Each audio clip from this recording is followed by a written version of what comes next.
অভিনেতা সিদ্দিককে মারধর করে থানায় সোপর্দ করা হয়েছে। এ সময় সিদ্দিকের গায়ের পরনের কাপড় ছিঁড়ে ফেলা হয়। সিদ্দিককে মারধর করে থানায় নিয়ে যাওয়ার একাধিক ভিডিও সামাজিক যোগাযোগ মাধ্যমে ছড়িয়ে পড়েছে।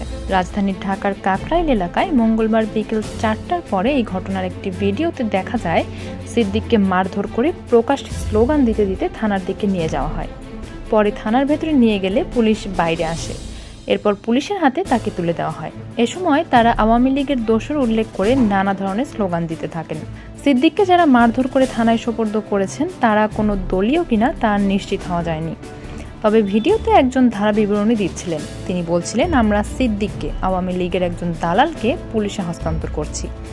এদিকে সিদ্দিক অভিনয়ের পাশাপাশি আওয়ামী লীগ সরকারের আমলে একাধিকবার ঢাকার গুলশান ও টাঙ্গাইলের মধুপুর আসন থেকে মনোনয়ন চেয়েছিলেন।